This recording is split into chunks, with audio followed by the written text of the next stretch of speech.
Hi guys, this is Haunted Skull on Nostalgiatronics UK, and in this video I'm going to be doing my first unboxing on this channel. And I'm not sure, because I've ordered quite a few packages, so I'm not entirely sure what this one is, but you'll probably see what it is by the title. But it's likely going to need some restoration, so it'll be quite a big video. And yes, I'm just going to go ahead and unbox this for you guys real quick. It's kind of hard doing this with one hand, but here's the original box. Yeah, this is the Rocky the Singing Lobster. I can kind of see the claw there, but just pause the video and pull the box out for you guys. So yeah, as you can see, it is Rocky the Singing Lobster, and you may be asking why have I got so many of these, because I do a Diddy version, also two of the regular models. This one happens to be a rare variant, and it is the second generation version that uses the whistle piece mechanism for the pretty much the head and tail mechanism, which is quite a really interesting model. And these ones do tend to be quite low pitch as well, I've noticed. And plus, for the fact I've really wanted a Sea Cruise box for Rocky the Singing Lobster. So I don't think the seller has taped this back into the box, so it should be very easy to get out. Yeah, this is that version, because you can see the tail does not lie down onto the plaque. So I'll just pause the video and pull him out and show you how he works. So here's Rocky the Singing Lobster out of his box, and you can tell these are practically brand new, because he does have the original supports which went around him. But yeah, here he is. He actually does look very different to the regular one that I'm used to owning. Claws are quite a bit harder, especially this one for a fact. Skin, almost the same, it probably feels, but you can see the differences. It is generally just a longer lobster. The legs feel a bit different to the first generation plastic leg ones. Pretty much the entire tail moves when back moves. And when these ones are made to slam down like that. And to look at him from that side as well. And just have a little test to see if the mouth is split. Yeah, the gear's completely off that shaft. Right, so I'm going to show you one of his songs, and then we'll get to repairing him. So here we go.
There you go. He is very low pitch, this model is. And yeah, pretty much nothing works on him. The mouth gear is completely split. The tail, you can see the tail twitching, so fingers crossed it ain't an issue with the whistle piece or anything. The head goes up a little, but you can tell it's most likely the gear that's split that's not causing this to do much. So what I'm going to do, I'm going to go into this guy and probably get his mouth fixed first, because that's the deepest into the fish I'll have to go, and then I'll, last but not least, I will fix the head and the tail.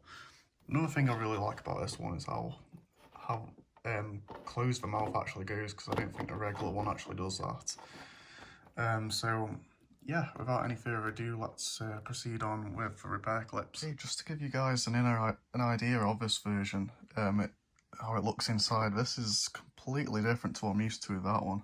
The circuit board size is different, because it's usually in like an L shape on the regular Rocky Lobsters.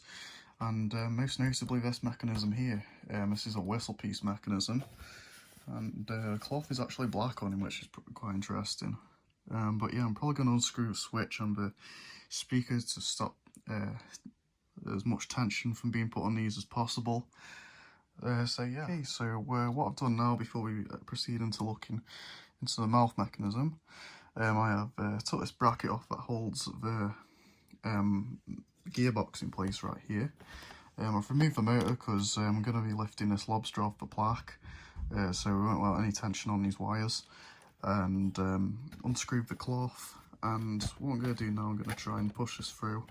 I've had a look at this, and this gear for some reason is not split, so it's going to be something else, most likely. But yeah, we'll cross that bridge when we come to it. Okay guys, so I have skipped ahead a little bit here, I'm just about putting that together now, but anyway. So in here there was a broken whistle piece, which I have made a new one. I don't usually make a new whistle piece because I usually have 15-year Billy Bones is to spare. So this is the first one I've actually attempted to make a whistle piece for, and hopefully this works. I think this is kind of what they look like. The other one was literally in pieces, so there's no really a way of saving it. The tail is fine. There was a few pieces I've had to glue, such as I think it's one of these tail pieces. That's the reason why the tail was only twitching, because one of these was snapped. Also, this head lever, I know this is a common thing to break on them for the bracket that holds the head in place, but that's taken care of. The mouth is all working now, which is really cool. Just need a new gear in there, which can it's kind of like how Travis the Trout looks. Inside there, it's got a little cutout for where the gear goes, and the motor's actually surprisingly quite smaller than a regular singing fish motor, which is weird. But yeah, this motor's fine. New gear on there. So, that's looking good. I've noticed this is quite a lot quieter than other Rocky Lobsters as well, which is kind of funny. But yeah, can't wait to see this work. And I'll give you guys an update when I've got one. So for you guys who are curious to know how these gearboxes actually work, it's pretty straightforward actually. So this gear moves to that side, that moves the tail. Pretty sure that one, actually that's the body, I'm pretty sure on this one. And just pull that one there. This one, it actually is not a square shaft gear. The whistle piece is actually the thing that attaches to the square shafts. The gear has a little tab on it, and it pushes into the whistle piece, and it makes the fish actually move its head or tail or whatever. I don't think its gears are aligned properly. But yeah, that should pretty much move like that. I haven't got adjusted the best right now, but yeah, it should do that. And yeah, just thought I'd show you how this works. Guys, before I reassemble this, I actually want to give you guys a bit of a demonstration of how this mechanism actually works, because it is quite different to a regular Rocky Singing Lobster. But anyway, it's the tail paddle. I'm pretty sure this is different because regular Rocky Lobster kind of just uses a in a way it's like a Billy Bass mouthpiece, but this is like a full paddle for it, so it moves the entire tail. And yeah, there's a new whistle piece. The whistle piece is for the tail in this one, I'm pretty sure. I'm almost certain it is. But the funny thing on this actually, on the side of the gearbox for some reason, there is what looks to be a Billy Bass mouth joint. So if you ever have a broken whistle piece on these, in theory, if you end up cutting that off and melting that into a whistle piece, you actually could repair this by just using a piece off your own gearbox, because this thing here actually doesn't do anything to functionality whatsoever. So that's pretty cool. So yeah, without any further ado, I'm going to show you actually how this works. So here we go. Tail's working.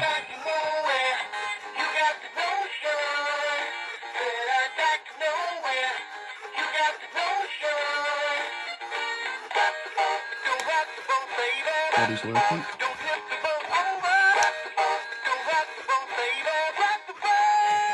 Oh, mouth's going so.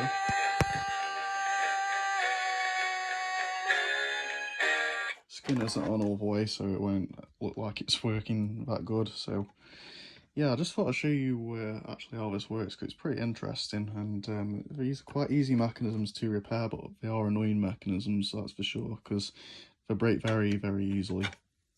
But yeah, let's go on to the next part. So guys, I'm back finally after restoration, and it has went a success. Everything fully works on Rocky Lobster now. So I'll go through the repairs that were needed to him. His mouth needed a new gear. One of his head levers needed gluing, and I think one of the tail levers needed gluing as well.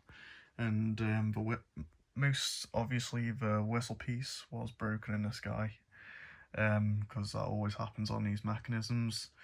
And fortunately I was able to replicate a new whistle piece and put it back. So I'm going to pretty much give you a demo of this guy working, and also in comparison to the regular Sea Cruise model, and just to give you an idea of how the main differences of this guy pretty much. So without any further ado, let me show you this guy in action.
Yeah, these ones do smack on the bass a lot.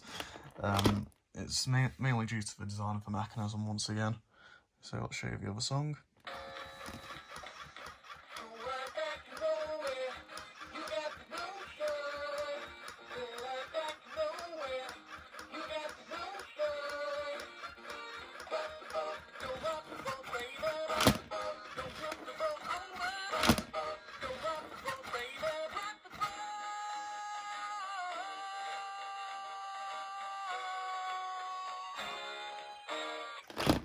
So just turn the video off, I'm going to show you both of these guys working together.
There you go. As you can see, all the differences on these. Obviously, these two don't smack down as hard. The tails move differently, and the most noticeable one when the heads lift up is that how well the mouth moves on this version in particular. It moves so much better than the originals. But yeah, that's pretty much everything for the restoration of the second gen Rocky Lobster. Let me know in the comments down below if you'd like to see me compare all of these ones together, and also have the do a diddy one in the video, because I've got that version as well. But yeah, this version is probably the hardest version of Rocky Lobster to find. The one you're most likely to get is probably this one. If you search on eBay, there's a lot of these on at the moment. But if you do look hardly enough, the small differences here and there with the look of the lobster, you should find this one. Also forgot to mention the black club right there. But yeah, so thanks for watching this video, hope you enjoyed, and I'll see you all in the next video.